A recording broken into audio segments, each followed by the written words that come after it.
हाँ जी, नमस्कार। कैसे हैं आप? उम्मीद है आप सभी कुशल मंगल होंगे। स्वागत है आपका अपने इस YouTube चैनल एड्यूरोही नॉलेज वाइब पर। जैसे कि आपको पता है, हम आपके लिए डेली करंट अफेयर्स क्विज लाया करते हैं। मैं आपका अपना विजय भारत आप सभी का स्वागत करता हूं। ये कक्षा डेली सुबह 6:15 बजे अपलोड की जाती है अपने इसी YouTube चैनल एड्यूरोही पर। सभी प्रतियोगी परीक्षाओं के लिए ये उपयोगी रहेगी। कक्षा को लाइक भी कर देंगे, अपने दोस्तों के साथ इसे शेयर भी कर देंगे। तो चलिए बिना देरी किए हुए शुरुआत करते हैं। फर्स्ट क्वेश्चन आपकी स्क्रीन पर दिया गया है, बता देंगे। 20 सेकंड का समय है आपके पास। क्या आएगा जवाब इसका? हाल ही में केंद्रीय मंत्री श्री रिक्त स्थान ने पुणे महाराष्ट्र में पश्चिमी क्षेत्रीय परिषद की 27वीं बैठक की अध्यक्षता की। Recently union minister Shri dash chair the 27th meeting of western zonal council in Pune Maharashtra में। तो अगर आपसे अलग तरीके से यह क्वेश्चन पूछा जाता तो कैसे पूछा जा सकता था? हाल ही में पश्चिमी क्षेत्रीय परिषद की 27वीं बैठक कहां आयोजित की गई है? ऑप्शन दे दिया जाता महाराष्ट्र, राजस्थान, हरियाणा, है ना? तो आपको महाराष्ट्र टिक कर देना था। अभी थोड़ा सा मैंने अलग तरीके से पूछ लिया है। अगर आपने लिखा होगा इसमें ऑप्शन डी तो आपने अच्छा जवाब दिया है। पश्चिमी क्षेत्रीय परिषद की बात हो रही है। वैसे कितनी क्षेत्रीय परिषद हैं, यानी कि जोनल काउंसिल कितनी बनी हुई है हमारे भारत में? यहां पर आप देख लीजिए, भारत को 5 क्षेत्रीय परिषदों में विभाजित किया गया है, यानी 5 आप कह सकते हैं जोन में बांटा गया है। कौन कौन से हैं वो? तो उत्तरी क्षेत्रीय परिषद, मध्य क्षेत्रीय परिषद, उत्तरी यानी कि नॉर्थ आप लिख सकते हैं जोनल काउंसिल। मध्य है यानी कि आप कह सकते हैं सेंट्रल, ठीक है जी। और उसके बाद में ईस्टर्न यानी कि पूर्वी क्षेत्रीय परिषद, पश्चिमी, दक्षिणी। तो अभी जो हम आज बात कर रहे हैं, वो किसकी बात कर रहे हैं? इसकी बात कर रहे हैं, यानी पश्चिमी क्षेत्रीय परिषद की बात हो रही है। पश्चिमी क्षेत्रीय परिषद की कौन सी बैठक हुई? 27वीं बैठक हुई, जिसमें अध्यक्षता किसने की? अमित शाह, जो कि हमारे गृह मंत्री के रूप में कार्यभार संभाले हुए हैं। इस पश्चिमी क्षेत्रीय परिषद की बात करें, यानी कि वेस्टर्न जोनल काउंसिल की बात करें, इसमें कौन कौन से राज्य आते हैं? गुजरात, गोवा, महाराष्ट्र, दादरा और नगर हवेली तथा दमन और दीव। क्योंकि आपको पता है दादरा नगर हवेली और दमन और दीव एक ही केंद्र शासित प्रदेश का नाम है। पहले अलग अलग हुआ करते थे, बाद में इनको क्या कर दिया गया? एक कर दिया गया। ये जो मैंने नाम गिनवाए हैं आपको, गुजरात, गोवा, महाराष्ट्र, दादरा नगर हवेली और दमन और दीव, ये इसी पश्चिमी क्षेत्रीय परिषद के तहत आते हैं। ये एरियाज वेस्टर्न जोनल काउंसिल इसे हम कह देते हैं। किसके द्वारा कंडक्ट करवाया जाता है ये प्रोग्राम? तो आपको लिख देना है कि जो हमारा गृह मंत्रालय है ना, उसी के अंतर्गत ये कार्यक्रम आयोजित करवाया जाता है अंतरराज्य परिषद सचिवालय के द्वारा। क्लियर हुआ ये पॉइंट आपको? इस परिषदों की बात करें, यानी 5 परिषदें जो मैंने आपको बताई हैं, इनकी स्थापना कब हुई थी? 1957 की बात है जब इसकी स्थापना हुई थी। स्थापित किए गए थे 5 ये जोन। लेकिन आपको फील आ रहा होगा कि इसमें नॉर्थ ईस्ट तो है ही नहीं। इसमें तो इसने बता दिया उत्तर है, पूर्व है, पश्चिम है, दक्षिण है और मध्य है। जो नॉर्थ ईस्ट का एरिया आ जाता है, यानी वो 7 सिस्टर हम बात करते हैं, वो एरिया कैसे? तो वो जो है नॉर्थ ईस्ट का एरिया, वो इसमें शामिल नहीं है। जब 1957 में इसे स्थापित किया गया था तो 5 ही क्षेत्रीय परिषद बनाए गए थे। 5 आप कह सकते हैं जोनल काउंसिल बनाए गए थे, तो उसमें वो शामिल नहीं है नॉर्थ ईस्ट वाले। उनके लिए अलग से बनाया गया, जो कि उनका एक अलग से कार्य करता है। तो ये क्या है? ये तो संवैधानिक निकाय है ना। लेकिन वो जो बनाए गए 1972 में बनाए गए थे, 1972 में, ये किसके लिए बनाए गए? नॉर्थ ईस्ट वालों के लिए स्पेशली बनाए गए। क्या कहते हैं उसे? हम नॉर्थ ईस्ट जोनल काउंसिल बोल देते हैं उसे, हम नॉर्थ ईस्ट क्षेत्रीय परिषद बोल देते हैं। वो अलग से स्थापित किया गया था 1972 में। ठीक है ना? ये क्षेत्रीय परिषदों का हिस्सा नहीं है, आपको ये पॉइंट ध्यान में रखना है। अब बात करते हैं जो मीटिंग होती हैं, इनका उद्देश्य क्या रहता है? तो सबसे पहले हर मुद्दे पर बातचीत होती है। सबसे पहले मैं अगर कुछ पॉइंट आपको बताऊं कानूनी व्यवस्था को लेकर, कानूनी व्यवस्था, किस प्रकार से कानूनी व्यवस्था को और बेहतरीन बनाया जा सकता है, इस बात को लेकर चर्चा होती है।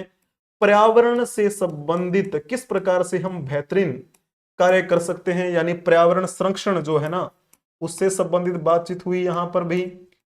खनन की बात करते हैं, यानी जो हमारे पास प्राकृतिक संसाधन हैं उनको हम किस प्रकार से सतत प्रबंधन उनका कर सकें। जैसे हम एक लक्ष्य लेकर चले हैं सस्टेनेबल डेवलपमेंट का, यानी सतत विकास का, तो पर्यावरण को कम से कम नुकसान पहुंचना चाहिए, है ना। तो जाहिर सी बात है हम किस प्रकार से अपनी आने वाली जो नीतियां हैं वो लेकर आए, तो इस बातों पर भी चर्चा होती है। इसके अलावा बुनियादी ढांचे का जो विकास है, बुनियादी ढांचा किस प्रकार से स्थापित किया जाए, ठीक है ना, यानी डेवलपमेंट की बात करते हैं, बेसिक, तो इस पर भी चर्चा होती है। जाहिर सी बात है सामाजिक कल्याण किस प्रकार से कर सकते हैं, सामाजिक कल्याण हेतु मीटिंग्स वगैरह होती हैं ये, ठीक है। इसमें जो बातें हुई सामाजिक कल्याण में, जैसे कुपोषण की जो बीमारी है, यानी कुपोषण के जो शिकार होते हैं उनको किस प्रकार से हम बेहतरीन सुविधा दे सकते हैं, किस प्रकार से उन्हें कुपोषण से निकाला जाए, तो ये भी एक इसका आप कह सकते हैं उद्देश्य रहता है इनका। इसका जो एक मेन उद्देश्य ये भी रहता है, जब हमारा राज्य पुनर्गठन आयोग लाया गया था 1956 के आसपास में, उसी के तहत 1957 में ये 5 क्षेत्रीय परिषदें बनाई गई थी। तो इनका एक उद्देश्य जो सबसे बेसिक ये भी था कि जो भी राज्य हैं उन राज्यों के बीच में जो विवाद होते हैं उन विवादों को कम करें, कम कैसे करें इस बात को लेकर भी ये थे, ठीक है ना। उनके समाधान को किस प्रकार से ढूंढा जाए जो विवाद होते रहते हैं राज्यों के बीच में या केंद्र शासित प्रदेशों के बीच में, ये भी एक अच्छा पॉइंट जो इन्होंने मान के चले थे कि हाँ इस पर भी हम काम करेंगे, ठीक है। तो इस प्रकार जो है वो आपको बातें ध्यान में रखनी थी। फर्स्ट क्वेश्चन आपका हो चुका, थोड़ा सा मैंने एक्सप्लेन भी कर दिया। अब बात करते हैं सेकंड क्वेश्चन की, ज्यादा मुश्किल है नहीं, क्वेश्चन को देखते ही पता चल गया, तो 15 सेकंड का समय दे देता हूं मैं। केंद्रीय शासित प्रदेश जम्मू कश्मीर में बजट सत्र कब शुरू होगा? When will the budget session begin in Union Territory of Jammu and Kashmir? आपको पता है जम्मू एंड कश्मीर अब तो केंद्र शासित प्रदेश है, लेकिन 2019 से पहले क्या था यहां पर, 2019 से पहले ये एक राज्य की भूमिका में था। 2019 से पहले यहां पर धारा 370 लगी हुई थी जिसके तहत इसे विशेष राज्य का दर्जा दिया गया था। लेकिन अभी जो सरकार बनी हुई है एनडीए की सरकार, उसका जब दूसरा कार्यकाल चल रहा था उस समय उन्होंने क्या किया, फिर ये कदम उठाया था, धारा 370 को तोड़ दिया और फिर क्या कर दिया गया, इसको 2 यूटी में डिवाइड कर दिया गया। एक यूटी का नाम रखा गया जम्मू एंड कश्मीर, दूसरी यूटी का नाम रखा गया है लद्दाख। तो अभी क्या है, जम्मू एंड कश्मीर की बात करते हैं तो वहां पर बजट सत्र की शुरुआत 4 मार्च को होने वाली है। 4 मार्च को होगी क्या, या 3 तारीख को होगी, तो वो एक बार आप देख लेना, 3 तारीख ही है शायद वो, तो इस प्रकार से वो 3 तारीख ही है, हाँ कंफर्म। तो जैसे हम बात करें विधानसभा जो है जम्मू कश्मीर में कितनी सीटें हैं, वहां पर 4 सीटें हैं टोटल, बस विधानसभा की 4 सीटें हैं, ठीक है जी, इस प्रकार। लेकिन 4 सीटों के बारे में बताऊंगा, उससे पहले आप ये जान लीजिए कि वहां पर गवर्नर की भूमिका कौन निभा रहे हैं। ऑनेबल लेफ्टिनेंट गवर्नर उसे हम बोलते हैं, केंद्र शासित प्रदेश में लेफ्टिनेंट गवर्नर होते हैं, श्री मनोज सिन्हा है। लेकिन जब हम सीएम की बात कर रहे हूं तो सीएम कौन है वर्तमान में, उमर अब्दुल्ला वहां के मुख्यमंत्री के रूप में काम कर रहे हैं। और वहां की जो विधानसभा है उस विधानसभा में अध्यक्ष कौन है, तो आपको पता होना चाहिए अब्दुल रहीम राठौर जो हैं वो वहां पर क्या है, ऑनेबल स्पीकर की भूमिका निभा रहे हैं। यहां पर छोटा सा एक स्ट्रक्चर दिखाई दे रहा होगा, ये स्ट्रक्चर किसका है, तो मैंने कहा था कि वहां पर कितनी सीटें हैं विधानसभा की, 4 सीटें हैं। उन 4 सीटों में से एक सीट जो है वो तो किसके पास है, बीजेपी के पास है, एक बीजेपी के पास है, बाकी जो 3 बच गई हैं वो किसके पास है, जम्मू कश्मीर नेशनल कॉन्फ्रेंस नाम की एक पार्टी है उसके पास है, ठीक है ना। एक सीट बीजेपी के पास, बाकी जो 3 हैं वो Jammu and Kashmir national conference एक पार्टी है। तो यानी बहुमत किसके पास है, बहुमत है जिनके ये मुख्यमंत्री बने हुए हैं उनके पास। क्लियर हुआ ये पॉइंट आपको। तो यहां पर 3 मार्च से क्या होने वाला है, बजट पेश होने वाला है।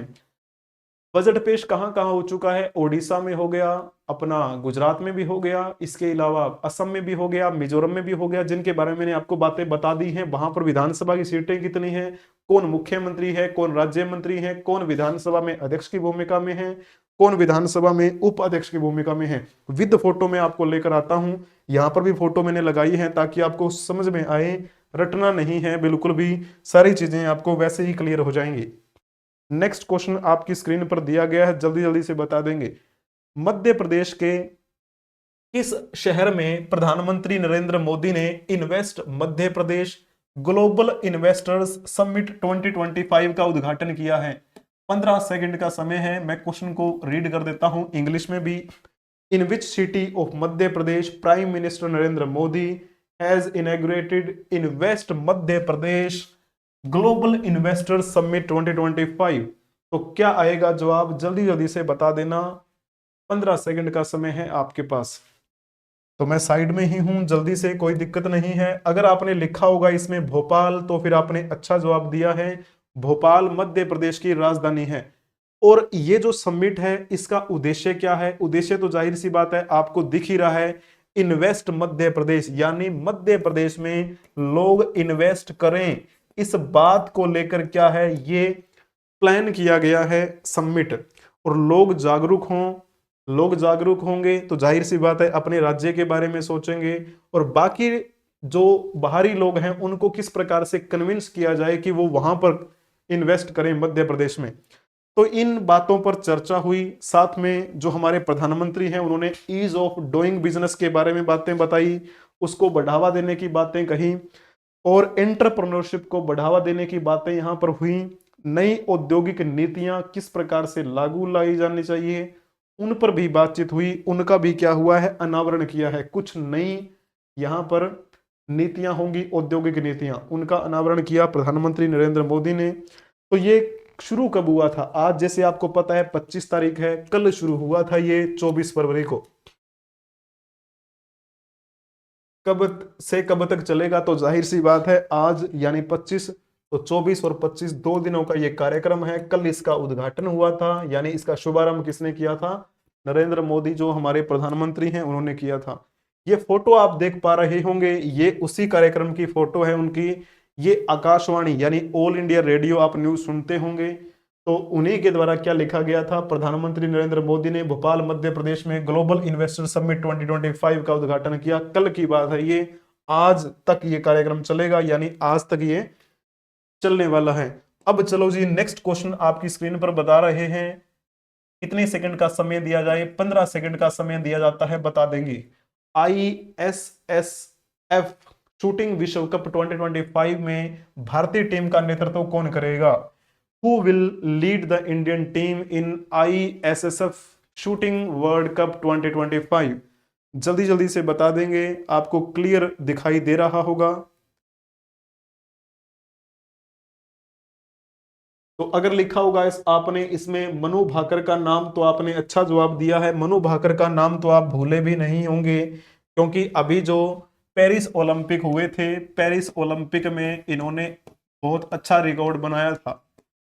पेरिस ओलंपिक में इन्होंने कितने मेडल जीते थे? 2 मेडल जीते, यानी एक ही ओलंपिक खेल में 2 मेडल जीतकर इन्होंने ये रिकॉर्ड बना दिया। शूटिंग की दुनिया में पहली महिला खिलाड़ी बन गई जिन्होंने एक ही सेशन में 2 मेडल जीते हों। और वो दोनों ही मेडल इन्होंने कौन से जीते थे? यानी इन्होंने दोनों ही ब्रॉन्ज मेडल जीते थे, कांस्य पदक इन्होंने जीते थे। क्लियर हुआ?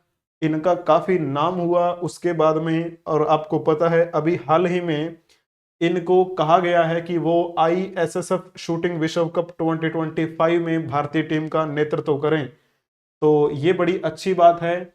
अब यहां पर थोड़ी सी बात आपको ध्यान में रखनी है। एक संघ का नाम आपको ध्यान में रखना है, उसका नाम है भारतीय राष्ट्रीय राइफल संघ, NRAI इसकी शॉर्ट फॉर्म है। इसने क्या कर दिया है, इसने एक 35 सदस्यीय दल की घोषणा की है, यानी 35 मेंबर्स का एक क्या रहेगा, एक दल रहेगा। और उस 35 मेंबर्स की लीड कौन करेंगी? तो लीड करेंगे मनु भाकर। अभी इस साल यानी 2025 की शुरुआती में 2 विश्व कप होने वाले हैं, और ये निशानेबाजी दल की अगुवाई करने जा रही हैं। वहां पर जैसे हम देखा जाए तो कहां पर होने जा रहा है, ये साउथ अफ्रीका में होने जा रहा है। South Africa, sorry south America. South America क्या है? साउथ अमेरिका तो कॉन्टिनेंट है ना। आप कहेंगे जी हाँ ये तो कॉन्टिनेंट है, तो साउथ अमेरिका कॉन्टिनेंट में तो बहुत सारे देश आते हैं। तो जो मैंने आपको दो विश्व कप बताए हैं, इनका संस्करण आपको अगर देखना हो तो कौन कौन सा संस्करण रहेगा? एक तो होगा ब्यूनस आयर्स नाम से एक जगह है, 1 तारीख से लेकर 11 अप्रैल 2025 तक पहला संस्करण होगा। कहां पे? ब्यूनस, ऐसा सब कुछ नाम है, ब्यूनस आयरस। ये कहां पर है? तो ये आपका अर्जेंटीना में है। तो पहला संस्करण तो आपको यहां पर दिखाई देगा अर्जेंटीना में। उसके बाद में इसका दूसरा संस्करण जो है वो कब शुरू होगा? तो वो लीमा में शुरू होने वाला है, और वो इसके 2 दिन बाद शुरू हो जाएगा। जैसे ही ये खत्म होगा उसके 2 दिन बाद ये शुरू हो जाएगा। 13 तारीख से लेकर वो 22 तारीख तक चलेगा। 13 से 22 अप्रैल 2025 यानी इसी साल चलेगा। ये कहां पर? लीमा। लीमा तो आपको पता ही है कि पेरू में है। तो इस प्रकार से ये थोड़ी बातें आपको ध्यान में रखनी है। इसके इंफॉर्मेशन जो है इन्होंने अभी हाल ही में जारी की थी। पत्रिका नामक एक आता है अखबार, उसी का स्क्रीनशॉट मैंने यहां पर लगवाया है। ISSF वर्ल्ड कप में भारतीय निशानेबाजी दल की अगुवाई करेंगी मनु भाकर, हरियाणा से बिलोंग करती हैं ये। चलिए जी, नेक्स्ट क्वेश्चन आपकी स्क्रीन पर दिया गया है, 15 सेकंड का समय रहेगा, जल्दी से बता देंगे। Times Higher Education THE world reputation ranking 2025 में कितनी यूनिवर्सिटी को शामिल किया गया है? कितनी शामिल? ऐसे तो बहुत सारी हैं, लेकिन यहां पर क्या लिखना था? भारत की कितनी यूनिवर्सिटी को शामिल किया गया है। मेंशन है कि भारत की कितनी यूनिवर्सिटी को शामिल किया गया है। जल्दी जल्दी से बता देंगे कमेंट में क्या आएगा जवाब इसका।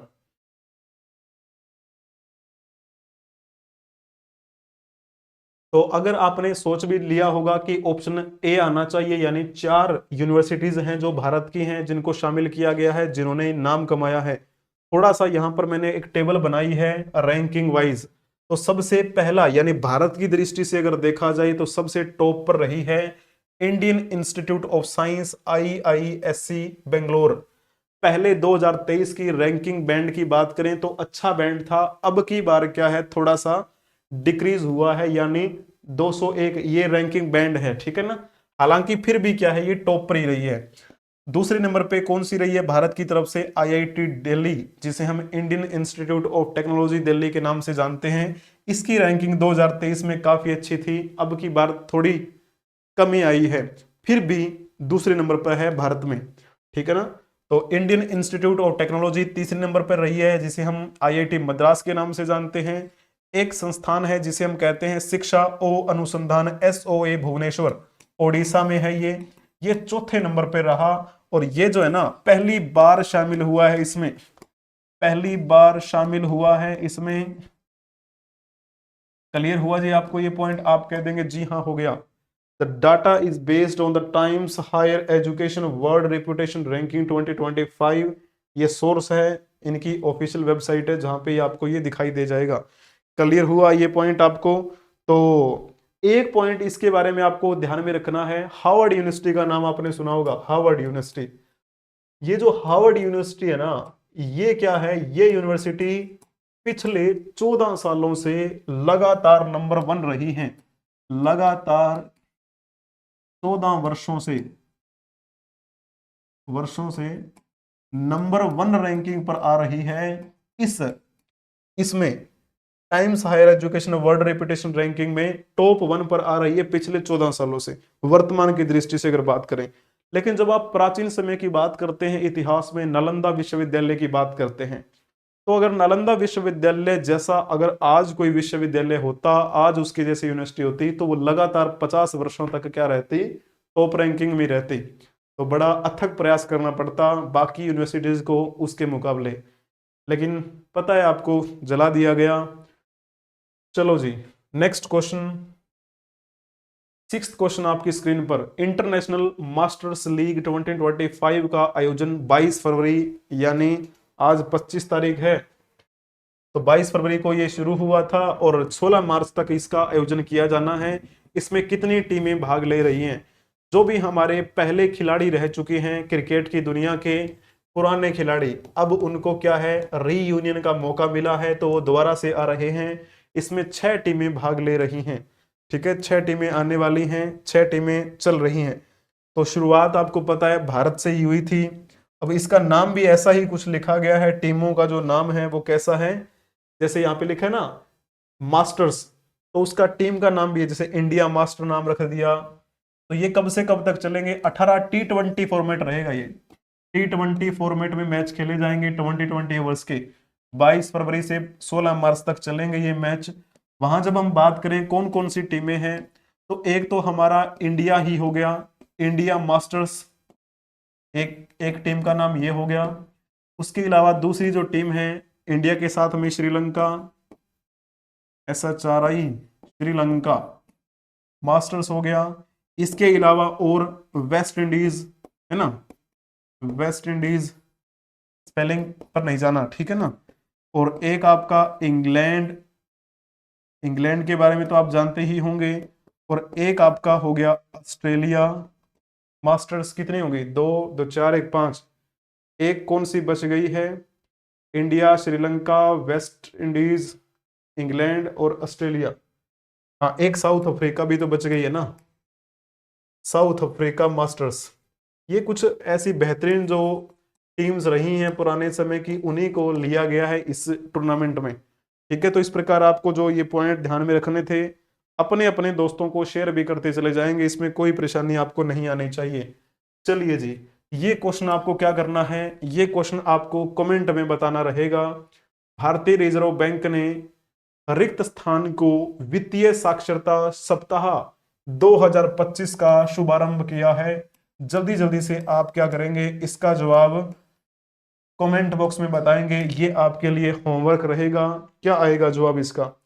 ये किसने किया है? RBI ने किया है। वित्तीय साक्षरता सप्ताह, इसका मतलब क्या है? फाइनेंशियली लिटरेसी वीक, यानी कि फाइनेंशियली रूप से आपको जानकारी मिले, लोगों को जानकारी मिले, इसी वजह से ये वीक मनाया जा रहा है, ये सप्ताह मनाया जा रहा है RBI के द्वारा। RBI की स्थापना कब हुई थी? 1935 में हुई थी। ठीक है ना। भारतीय रिजर्व बैंक अधिनियम 1934 के तहत 1 अप्रैल 1935 को इसका परिचालन शुरू हुआ था। ये पॉइंट आपको ध्यान में रखना है। वर्तमान की दृष्टि से अगर देखा जाए तो इसके आप ये बता देंगे कि इसके RBI गवर्नर कौन है। RBI गवर्नर जो हैं उनके बारे में तो आप जानते भी होंगे। क्या नाम आता है उनका? संजय मल्होत्रा नाम है क्या उनका? है? आप कमेंट में बताएंगे। ये कौन से नंबर के हैं? ये 26वें गवर्नर हैं। ये पॉइंट आपको पता होना चाहिए, 26वें नंबर के। इनसे पहले कौन थे? इनसे पहले थे शक्तिकांत दास। शक्तिकांत दास जो थे, शक्तिकांत दास, इनको क्या कर दिया गया है? इनको हमारे जो प्रधानमंत्री हैं उनका पर्सनल सेक्रेटरी बना दिया गया है, यानी पर्सनल सेक्रेटरी। तो PS में लिख देता हूं, प्रधानमंत्री के पर्सनल सेक्रेटरी। ये कब से कब तक रहे थे? तो ये आपको पता है कब शुरुआत हुई थी इनकी।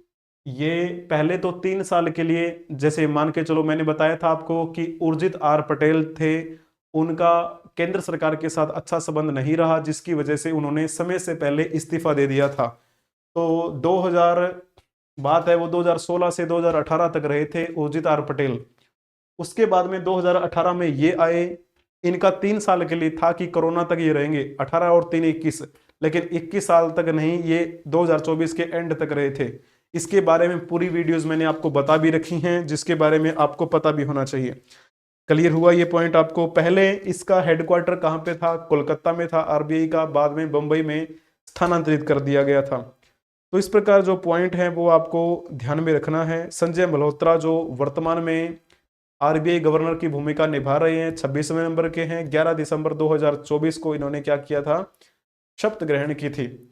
और RBI गवर्नर के अलावा 26वें और कहां पर आपको कुछ देखने को मिलता है? 26वें नंबर पे तो आपको पता है भारतीय निर्वाचन आयोग में मुख्य चुनाव आयुक्त चीफ इलेक्शन कमिश्नर बने हैं ज्ञानेश कुमार, वो भी 26वें नंबर के हैं वहां पे। तो ये 26वें नंबर के आरबीआई गवर्नर हैं, वो 26वें नंबर के चीफ इलेक्शन कमिश्नर हैं ज्ञानेश कुमार, ठीक है वहां पे। तो इस प्रकार जो है आपको कुछ पॉइंट जो थे वो ध्यान में रखने थे। तो इनके बारे में मैंने आपको कल डिटेल में बताया था किस प्रकार से इन्होंने ऐसा क्या किया था। लगातार 2 बार ये विश्व स्तर पर सम्मानित भी हुए थे, है ना। उर्जित आर पटेल ने इस्तीफा दिया, उनसे पहले अपने वो थे क्या बोलते हैं महाजन, कुछ ऐसा नाम था ना उन्होंने अपना, वो आया था, नोटबंदी हुई थी उस समय। तो इस प्रकार से ये सारी बातें, रघुराम राजन है ना, तो रघुराम राजन, उदित आर पटेल, शक्तिकांत दास, फिर आए हैं अपने संजय मल्होत्रा। तो ऐसी कुछ बातें हैं, लेकिन आपको इस क्वेश्चन का जवाब देना है। वित्तीय साक्षरता यानी साक्षरता लोगों को देनी, लोगों को समझाना, लोगों में जागरूकता पैदा करना कि आपको वित्तीय जो बातें हैं उनकी समझ होनी चाहिए। और हाँ, इन्होंने एक आरबीआई वालों ने क्या किया है, आरबीआई वालों ने एक एप्लीकेशन भी लॉन्च की है जिसे क्या नाम दिया गया है, आरबीआई डेटा। आरबीआई डेटा, तो यहां पर आपको डेटा जो है वो देखने को मिलेगा। और जहां पर आप रहते हैं आपकी लोकेशन से लगभग 20 किलोमीटर के आसपास बैंकिंग की क्या सुविधा है वो भी आपको देखने को मिल सकती है, आप पता लगा सकते हैं आरबीआई डेटा एप्लीकेशन से। लेकिन इसका जवाब कमेंट बॉक्स में देंगे। ये कब तक रहेगा ये सप्ताह जो मनाया जा रहा है। चलिए जी, नमस्कार। और लाइक कर देंगे इस कक्षा को, अपने दोस्तों के साथ शेयर भी कर देंगे। चैनल को सब्सक्राइब नहीं किया है तो सब्सक्राइब कर लीजिए, बेल आइकन बटन को भी प्रेस कर लीजिए ताकि समय से पहले आपको क्लासेस की नोटिफिकेशन मिलती रहे। आप हमें किसी भी सोशल मीडिया प्लेटफॉर्म पर फॉलो कर सकते हैं, चाहे फेसबुक की बात करें, Twitter, x, Instagram, WhatsApp channel, Telegram channel, मोज, हिप्पी, जोश, शेयर चैट, किसी भी सोशल मीडिया प्लेटफॉर्म पर फॉलो आप हमें कर सकते हैं। डेली करंट अफेयर्स की कक्षा डेली चलती ही है 6:15 बजे। वीकली करंट अफेयर्स की कक्षा आपकी संडे सुबह 7:15 बजे चलती है। दो बातें हो गई। रीजनिंग प्रैक्टिस सेट की क्लास रात को 9 बजे होती है। जीके जीएस प्रैक्टिस सेट की क्लास रीजनिंग से पहले 8 से 9 होती है। और मैथमेटिक्स प्रैक्टिस सेट की क्लास जीके जीएस से भी पहले शाम को 6:15 बजे होती है। तो मिलते हैं, किसी भी कक्षा में आ जाइए, सभी का स्वागत रहेगा। लाइव होती है वो क्लासेस। तो नमस्कार, जय हिंद।